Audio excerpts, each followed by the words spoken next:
Karena itu Kristen satu-satunya agama yang dengan konsep salvation by faith alone. Hanya iman saja, tidak ada perbuatan baik. Perbuatan baik belakangan. Nanti setelah beriman baru berbuat baik. Tai kucing. Di luar Kristus, di luar kekristenan, tidak ada keyakinan keselamatan. Paling-paling mereka bilang, apakah kamu yakin selamat? Keselamatan saya, ya mungkin, kemungkinan besar, mudah-mudahan, semoga, insya Allah, dan lain sebagainya. Yahudi tiarap. Yahudi tiarap. Tapi kalau Kristen, pasti. Kenapa bisa pasti? Bukan karena diri ini. Pasti karena imam besarnya. Sibuk mencari hiburan kan? Ya contohnya orang nonton video inilah.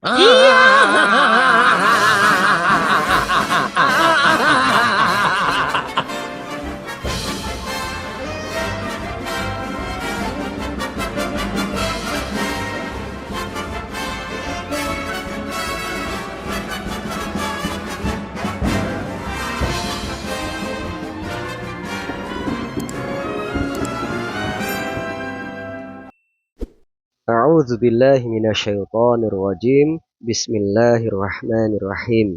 Assalamualaikum warahmatullahi wabarakatuh, teman-teman semuanya. Jumpa kembali dengan channel Otri, Oten Ongo Official. Mungkin dari beberapa sahabat sudah ada yang pernah tahu ya dengan video masa lalu dari Pendeta Ezra Soru seperti yang saya tampilkan di cuplikan awal tadi. Nah, kali ini kita akan bahas tentang pengajaran Pendeta Ezra Soru yang menurut dugaan saya kalau pengajarannya itu tidak konsisten. Mengapa saya menduga demikian? Simak sampai beres ya, karena saya akan membandingkan antara video pengajarannya di masa lalu dengan video barunya. Nah, baiklah sahabat, sebelum saya tampilkan video barunya sebagai pembanding, mari kita reaction terlebih dahulu video masa lalunya. Berikut videonya. Kekristenan lebih unggul dari semua sistem kepercayaan yang ada di dunia. Dalam konsep penebusan dosa, kita bisa melihat hanya Kristen yang punya konsep penebusan dan punya juru selamat. Sedangkan agama lain tidak punya juru selamat sama sekali. Masing-masing berjuang sendiri untuk keselamatan mereka. Berusaha, kerja keras, melakukan perbuatan baik demi keselamatan mereka sendiri, yang belum tentu setelah berbuat baik pun mereka yakin akan keselamatan mereka. Tapi Kristen punya juru selamat. Satu-satunya agama yang punya juru selamat cuma Kristen. Yahudi itu sebenarnya dijanjikan juru selamat melalui bayang-bayang, tapi mereka hanya mandek di bayang-bayang, tapi tidak sampai pada juru selamat yang sesungguhnya. Islam yang ikut-ikut Yahudi tetap di bayang-bayang karena masih berikan hari raya kurban. Makanya untuk selamat pun mereka masih berjuang dengan kekuatan diri mereka.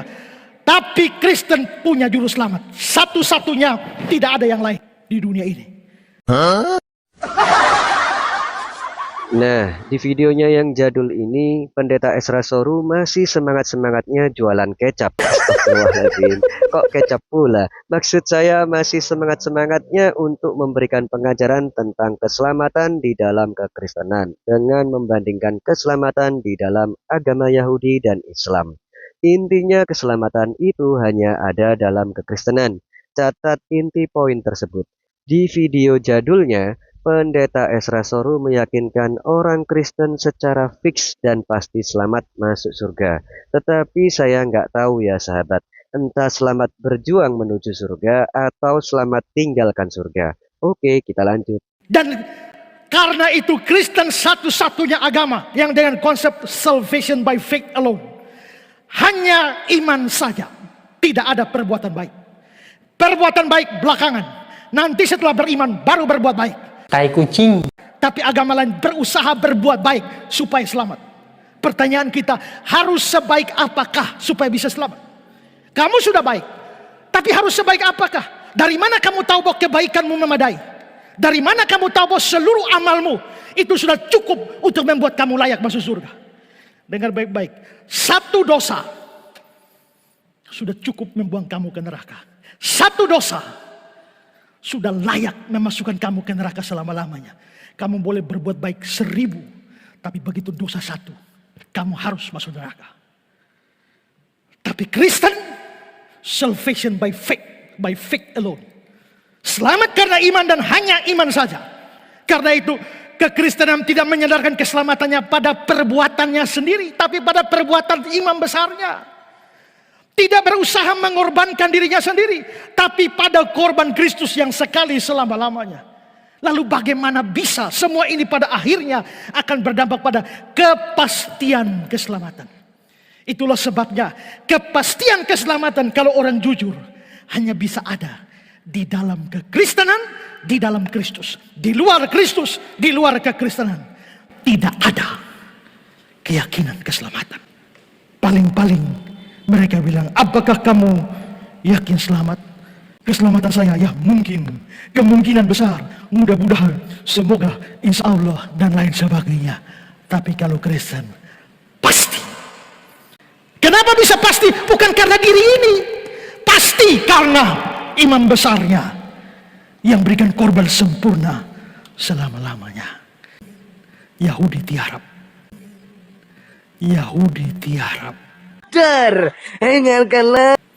Maka sekali lagi, kekristenan dengan Kristus sebagai pusatnya adalah sistem kepercayaan yang sempurna. Semua itu nongseng kalau kata orang Belanda, ya nggak? Karena Pendeta Ezra Soru menjelaskan cara orang Islam mendapatkan keselamatan dengan asumsi yang ongok. Oke, mari kita bahas analogi pengajaran keselamatan dari pendeta ini. Nah, maka pantas saja sudah merasa ditebus segala perbuatannya oleh pengorbanan darah Yesus yang tergantung di tiang salib. Jadi, dugaan analoginya, ingat ya, dugaan analoginya yang bisa saya bangun jika Pendeta Ezra Soru sedang melakukan kejahatan paling jahat sekalipun, yang penting imani saja sudah pasti selamat menurut pengajarannya sendiri. Nah, setelah Pendeta Ezra Soru ini berbuat jahat sekalipun, ya akhirnya santai-santai aja, kemudian rebahan sambil ngupil, tiba-tiba ujuk-ujuk selesai ngupil dapat kabar, kamu masuk surga karena dosamu sudah ditebus oleh Yesus. Ajaran model apa ini? Kan gak nyambung. Sekarang sahabat, karena Allah maha membolak-balikkan hati manusia, mungkin saja Pendeta Ezra Soru ini termasuk orang yang dibolak-balikkan hatinya. Yang awalnya dia sangat semangat dan garang bagai angin topan yang menerjang, dengan mengatakan hanya kekristenanlah yang pasti selamat dan masuk surga. Tiba-tiba pendeta ini menjadi lembut seperti putri malu-malu dan merubah pernyataannya di video barunya sebagai berikut. Banyak orang Kristen masuk neraka, sementara ada hamba-hamba Tuhan yang justru mengatakan banyak orang Kristen masuk surga. Yang benar yang mana, Pak? Sekarang gini loh, kalau kita mau nilai saja, ya dari mana dasar mereka mengatakan mau lebih banyak orang Kristen masuk surga? Sedangkan Injil di dalam gereja itu begitu jarang. Ya, pemberitaan Injil, kebanyakan orang hanya khotbah-khotbah saja, khotbah berkat lah, khotbah teologi kemakmuran lah, apa segala macam itu merajalela. Ya, saya terjun dalam pelayanan kemana-mana, sampai kota sampai ke desa, saya tahu bahwa sangat sedikit Injil diberitakan. Juga kalau kita melihat gambaran Tuhan Yesus itu ya, tentang sangat sempit jalan menuju surga, itu menunjukkan bahwa yang menuju surga itu lebih sedikit daripada yang masuk neraka. Jadi dari sisi seluruh manusia, lebih mayoritas manusia masuk neraka.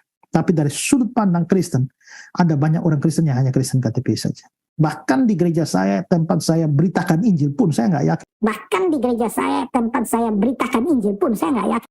50%-nya itu Kristen sungguh-sungguh. Apalagi gereja yang tidak beritakan Injil. Jadi, kalau saya melihat dalam pengalaman pelayanan saya dan juga pengetahuan saya tentang kekristenan di Indonesia, di gereja ini, maka lebih banyak orang Kristen KTP saja. Karena gini loh, ya cobalah, sudah tanyalah kepada orang-orang yang suka penginjilan dulu. Coba tanyalah kepada orang-orang EE. Waktu mereka bertanya secara jujur, kalau Anda mati hari ini, Anda yakin masuk surga? Kebanyakan nggak yakin. Kebanyakan nggak yakin karena mereka ingat dosa-dosa mereka semua. Lalu kalau ditanya, ya kalau ada yang yakin, kenapa kamu yakin masuk surga? Alasannya macam-macam. Percaya Yesus. Ingat ya, orang selamat itu karena percaya Yesus. Percaya Yesus seperti apa? Coba kita tanya, jalan-jalan tanya orang Kristen semua, kamu percaya Yesus? Percaya Yesus. Tapi coba uji. Salah satu tanda bahwa orang itu sungguh-sungguh percaya itu dia punya konsep yang benar tentang Injil. Coba tanya itu orang Kristen, brother, punya konsep yang benar tentang Injil gak? Maka akan kacau. Sekarang kalau saudara sudah sungguh-sungguh percaya Yesus, saudara pasti selamat? Pasti. Tahu-tahu saudara kelaparan lalu lihat ada mangga tetangga, saudara naik lalu ambil mangganya, tahu-tahu jatuh mati, masuk surga apa neraka? Saya yakin banyak orang akan anggap masuk neraka. Tapi kalau mereka anggap masuk neraka, terus pertanyaannya, dosa mencuri mangga itu ditebus Kristus nggak ya? Itu soal pengertian Injil. Maka kalau ditanya dan dikejar soal pengertian Injil, maka saya menemukan begitu banyak orang Kristen yang saleh sekalipun tidak punya pengertian Injil. Kalau dia tidak punya pengertian Injil, lalu dia percaya apa? Nah, ini dalam istilah itu namanya melompat dalam gelap. Saya nggak tahu, ada orang yang ada di sini mungkin bisa konfirmasi itu. Ya, di dalam pengalaman penginjilan saudara itu bagaimana itu? Gitu. Nah, inilah poin penting mengapa saya katakan pengajaran Pendeta Ezra Soru tidak konsisten. Di video jadulnya, dia dengan tegas mengatakan, semua orang Kristen masuk surga. Tetapi karena Allah Maha membolak-balikkan hati manusia, di video barunya, pendeta ini mengatakan kurang lebihnya bahwa orang soleh di dalam kekristenan itu pun tidak boleh menganggap dirinya masuk surga. Jadi, dugaan perbandingan video jadul dengan video baru dari pendeta ini dapat disimpulkan kalau ajaran kekristenan itu tidak konsisten. Bisa kadang-kadang selamat dan bisa kadang-kadang nggak selamat. Alias masih ambigu, masih diragukan, dan masih diambang-ambang. Ya, semoga saja penjelasan yang saya sampaikan ini bisa mengajak kita semua untuk mau berpikir, apakah pengajaran Pendeta Ezra Soru tentang keselamatan di dalam kekristenan tersebut bisa dipertanggungjawabkan. Baiklah sahabat, saya cukupkan videonya. Mohon maaf jika ada silap kata. Sampai jumpa di video ongok berikutnya. Assalamualaikum warahmatullahi wabarakatuh.